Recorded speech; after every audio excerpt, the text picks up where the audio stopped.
ಅವರನ್ನು ಕೂಡಲೇ ಸಂಪುಟದಿಂದ ಕೈಬಿಡುವ ಮತ್ತು ಚುನಾಯಿತ ಜನಪ್ರತಿನಿಧಿಗಳಿಗೆ ಸಂವಿಧಾನ ಕುರಿತು ತರಬೇತಿ ನೀಡುವ ಬಗ್ಗೆ.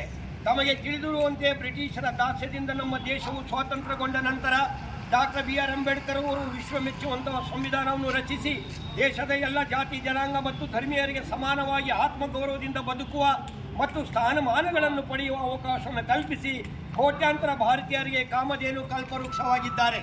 ಡಾಕ್ಟರ್ ಬಿ ಆರ್ ಅಂಬೇಡ್ಕರ್ ನೀಡಿದ ಸಂವಿಧಾನದಿಂದಾಗಿ ದೇಶದ ಕೋಟ್ಯಾಂತರ ಜನರು ಸಾಮಾಜಿಕ, ಶೈಕ್ಷಣಿಕ, ಆರ್ಥಿಕ, ಧಾರ್ಮಿಕ ಮತ್ತು ರಾಜಕೀಯ ಸ್ಥಾನಮಾನಗಳನ್ನು ಅಲಂಕರಿಸಿ ಕಾರ್ಯಾಂಗ, ಶಾಸಕಾಂಗ ಮತ್ತು ನ್ಯಾಯಾಂಗ ಕ್ಷೇತ್ರಗಳಲ್ಲಿ ಗಣನೀಯ ಸೇವೆ ಸಲ್ಲಿಸುತ್ತಿದ್ದಾರೆ. ಇತ್ತೀಚಿನ ದಿನಗಳಲ್ಲಿ ಉನ್ನತ ಸ್ಥಾನದಲ್ಲಿರುವ ಕೆಲವು ರಾಜಕಾರಣಿಗಳು ಮತ್ತು ಜನಪ್ರತಿನಿಧಿಗಳು ಬಾಯಿಗೆ ಬಂದಂತೆ ಮಾತನಾಡುತ್ತಾ ಮತ್ತು ಮನಸಾಹಿಂಸೆ ಆಡಳಿತ ನಡೆಸುತ್ತಾ ದೇಶದಲ್ಲಿ ದ್ವೇಷ ಭಾವನೆ ಬಿತ್ತಲು ಪ್ರಯತ್ನಿಸುತ್ತಿದ್ದಾರೆ. ಇದಕ್ಕೆ ಕಾರಣ ಬುದ್ಧ, ಬಸವ, ದೇಶದ ಕೀರ್ತಿ ಪತಾಕೆಯನ್ನು ವಿಶ್ವ ಮಟ್ಟಕ್ಕೆ ಕೊಂಡೊಯ್ದ ಸ್ವಾಮಿ ವಿವೇಕಾನಂದ, ರಾಷ್ಟ್ರಪಿತ ಮಹಾತ್ಮ ಗಾಂಧಿ ಮತ್ತು ಡಾಕ್ಟರ್ ಬಿ ಆರ್ ಅಂಬೇಡ್ಕರ್ ಅವರು ಪ್ರತಿಪಾದಿಸಿದ್ದ ಸಂದೇಶಗಳ ಕುರಿತು ಸರಿಯಾಗಿ ಅರ್ಥ ಮಾಡಿಕೊಳ್ಳುವಲ್ಲಿ ವಿಫಲರಾಗಿದ್ದಾರೆ.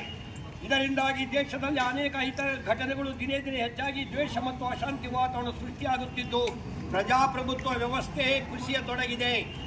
ದೇಶದ 50%ಕ್ಕೂ ಹೆಚ್ಚು ಜನಪ್ರತಿನಿಧಿಗಳು ಸಂವಿಧಾನ ಕುರಿತು ಅನುಭವವಿಲ್ಲದವರು ಸದನಗಳಿಗೆ ಆಯ್ಕೆಯಾಗಿ ಹೋಗುತ್ತಿರುವುದು ಅತ್ಯಂತ ಕಳವಳಕಾರಿಯಾದ ಸಂಗತಿ.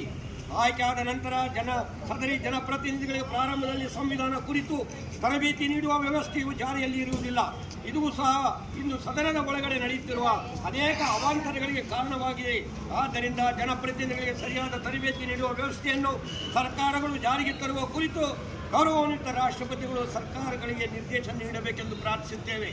ಆಡಳಿತ ಮತ್ತು ವಿರೋಧ ಪಕ್ಷಗಳು ಸದನದಲ್ಲಿ ಡಾಕ್ಟರ್ ಬಿ ಆರ್ ಅಂಬೇಡ್ಕರ್ ಮತ್ತು ಸಂವಿಧಾನ ಕುರಿತು ಈ ಹಿಂದೆ ಘಟಿಸಿರುವ ಕೆಲವು ಪ್ರಮಾದಗಳ ಬಗ್ಗೆ ಆರೋಪ ಮತ್ತು ಪ್ರತ್ಯಾರೋಪ ಮಾಡುತ್ತಾ ಕಾಲಹರಣ ಮಾಡುವುದರ ಬದಲಾಗಿ ಉಭಯತರರು ಸಂವಿಧಾನದ ರಕ್ಷಣೆ ಮತ್ತು ಸಂವಿಧಾನದಲ್ಲಿರುವ ಹಕ್ಕುಗಳನ್ನು ಜನರಿಗೆ ತಲುಪಿಸುವ ಪ್ರಾಮಾಣಿಕ ಪ್ರಯತ್ನವನ್ನು ಆತ್ಮಪೂರ್ವಕವಾಗಿ ಮಾಡುವುದರ ಮೂಲಕ ಬಲಿಷ್ಠ ಭಾರತ ನಿರ್ಮಾಣಕ್ಕೆ ನಾಂದಿ ಆಗಬೇಕೆಂದು ನಮ್ಮ ಸಂಘಟನೆ ವಿನಂತಿಸುತ್ತದೆ.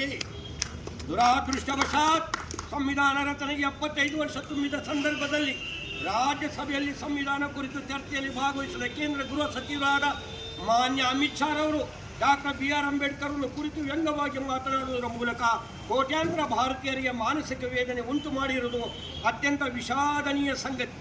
ಮಾನ್ಯ ಅಮಿತ್ ಶಾ ಅವರ ನಡೆಯನ್ನು ಖಂಡಿಸಿ ಈಗಾಗಲೇ ದೇಶದಾದ್ಯಂತ ಪ್ರತಿಭಟನೆಗಳು ನಡೆಯುತ್ತಿವೆ. ಅಮಿತ್ ಶಾ ಅವರ ನಡೆಯನ್ನು ಸಂವಿಧಾನ ಗೌರವಿಸುವ ಭಾರತೀಯರಾದ ನಾವೆಲ್ಲರೂ ಖಂಡಿಸಲೇಬೇಕು.